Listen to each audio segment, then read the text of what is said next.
मुजफ्फरनगर में थाना civil line police के द्वारा एक बड़ा गुड वर्क किया गया है। थाना सिविल लाइन पुलिस के द्वारा 3 शातिर अपराधियों को गिरफ्तार किया गया है, जो जालसाजी से फर्जी दस्तावेज तैयार कर माननीय न्यायालय में प्रस्तुत अभियुक्तों की जमानत कराते थे। पकड़े गए शातिर अपराधियों में एक अधिवक्ता भी शामिल था, जो इनका साथ देता था। इन तीनों अभियुक्तों को थाना सिविल लाइन पुलिस के द्वारा जानसठ पुल के पास से गिरफ्तार किया गया है। पकड़े गए इन अभियुक्तों के द्वारा जालसाजी से फर्जी दस्तावेज तैयार कर माननीय न्यायालय के समक्ष प्रस्तुत कर थाना नई मंडी पंजीकृत मुकदमे में गैंगस्टर एक्ट के अभियुक्त फिरोज पुत्र नासिर खान निवासी तलहड़ी चुंगी जनपद सहारनपुर की जमानत कराई थी, जिसके संबंध में थाना सिविल लाइन पर मुकदमा पंजीकृत किया गया था। पकड़े गए अभियुक्तों को गिरफ्तार कर माननीय न्यायालय के समक्ष प्रस्तुत किया जा रहा है। पुलिस लाइन में स्थित सभागार कक्ष में एसपी सिटी सत्यनारायण प्रजापत ने इस पूरे प्रकरण की जानकारी दी है।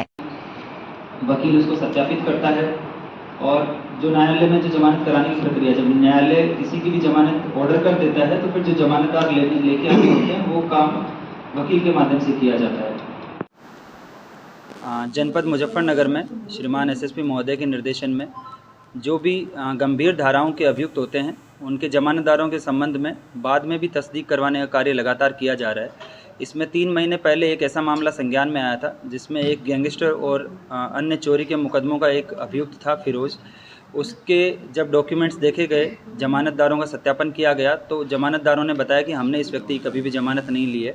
तो इसके बाद में जो है वो इसमें एक gazetted officer CO Nai Mandi को जांच दी गई और जांच के दौरान ये तथ्य प्रकाश में आया कि इन सभी जमानतदारों की जो है जमानत फर्जी तरीके से करवाई गई है और ये जो वास्तविक जमानतदार है इन्होंने इस अभियुक्त की कभी भी जमानत नहीं ली। इसमें प्रारंभिक जांच में जो तथ्य निकल के आए उसके आधार पर थाना सिविल लाइन में सुसंगत धाराओं में मुकदमा पंजीकृत किया गया और एएसपी सिटी के नेतृत्व में इसकी विवेचना जो है डिटेल में करवाई गई। विवेचना के दौरान ये तथ्य निकल के सामने आए हैं कि इसमें अभियुक्त फिरोज जो है उसके पिता द्वारा जब माननीय न्यायालय द्वारा जमानत इसकी स्वीकृत कर दी गई थी, क्योंकि उनको कोई जमानतदार नहीं मिल रहे थे, इसलिए 2 अलग अलग मामलों में 4 फर्जी जमानतदार लेके ये एक वकील 2 अलग अलग वकीलों के माध्यम से इन्होंने माननीय न्यायालय में फर्जी दस्तावेज तैयार करके प्रस्तुत किए और उन फर्जी दस्तावेजों के आधार पर और फर्जी व्यक्तियों को खड़ा करके इस अभियुक्त की जो माननीय न्यायालय से बेल करवाई गई। इसमें आज पुलिस के द्वारा इसमें फर्जी जमानत कराने वाले वकील मसरूर अहमद जो कोतवाली के मेमलाना रोड के रहने वाले हैं, इसकी गिरफ्तारी की गई है। इसके अलावा 2 और अन्य व्यक्ति, एक सुनील और एक पुनीत, जिन्होंने वीज़ा और गयूर बन के गवाही दी थी, उनकी भी गिरफ्तारी की गई है। इस मामले में एक नौशाद नामक व्यक्ति की पहले ही गिरफ्तारी की जा चुकी है, जिसने सलीम बन के गवाही दी थी। अभी इस मुकदमे में डिटेल में विवेचना की जा रही है और अभी तक जो तथ्य निकल के आए हैं उसके अनुसार इसमें ये सारे के सारे जो डॉक्यूमेंट्स हैं उनका सत्यापन न थाना स्तर से हुआ न तहसील स्तर से हुआ।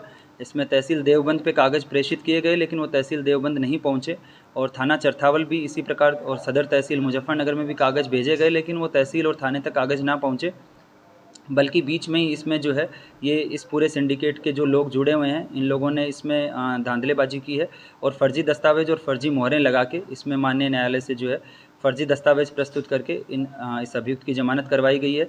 इसमें अभी भी और भी कई कड़ियाँ अभी इसमें खुलना बाकी है। इसमें जो कोर्ट के मुंशी हैं उनकी भूमिका की भी जांच की जा रही है।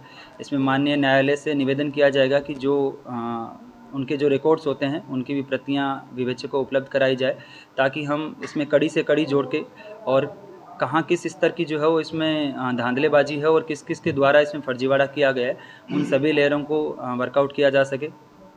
इसके अलावा माननीय न्यायालय से जो अभियुक्त है उनके पीसीआर के बारे में भी आवेदन किया जाएगा, ताकि इनके द्वारा जो बनाई गई फर्जी मोहरें हैं वो कहाँ बनती है, कैसे बनती है और कौन व्यक्ति इसको उपलब्ध करवाते हैं, इसके बारे में भी जो है वो डिटेल में तफ्तीश की जाएगी। इसमें जैसा मैंने बताया सीओ नई मंडी द्वारा विस्तृत जांच की गई है। लगभग 2 महीने की जांच के बाद ही जो है इसमें मुकदमा कायम किया गया था। जांच के दौरान एक एक व्यक्ति जिसका इसमें रोल था इस पूरी कड़ी में, उसमें सभी से बात की गई है। सभी के रिटर्न में जो है वो एविडेंस कलेक्ट किए गए हैं। इसमें देवबंद जनपद सहारनपुर की तहसील में तहसीलदार से बात की गई, वहाँ पोस्ट ऑफिस में पोस्टमैन से बात की गई, स्टेशन मैनेजर से बात की गई। इसके अलावा जो थाने पे जहाँ जहाँ डॉक्यूमेंट्स गए हैं वहाँ सभी थानों पे मोहरों का उनका मिलान किया गया। इसमें कोई भी सिग्नेचर या कोई भी मोहर जो है वो वास्तविक नहीं है, जबकि ये इसमें सभी जो है वो रिटर्न में डिटेल्स कलेक्ट की गई है। ऐसा प्रतीत होता है कि इसमें कोर्ट से जब कागज़ भेजे जाते हैं उसी स्तर पे जो है वो धांधली हुई है और वो कागज़ तहसील या कोर्ट ना भेज के, थाने ना भेज के, ये बीच में जो है वो लीक किए गए हैं और किसी अन्य जगह से जो है वो फिर वापस इसमें रिपोर्ट्स दाखिल की गई है। ये इसमें बिल्कुल स्पष्ट है कि थाना स्तर पर जो है वो ये कागज़ नहीं पहुँचे हैं। अभी जो हमने अभियुक्तों को गिरफ्तार किया है, इन्होंने प्रथम दृष्टया पूछताछ में ये बताया कि किसी को 1000 किसी को 2000 रुपये का लालच दिया गया है, लेकिन फिर भी अभी इसमें और किस स्तर पे कितनी धांधलेबाजी है उसके बारे में डिटेल में इन्वेस्टिगेशन किया जाएगा।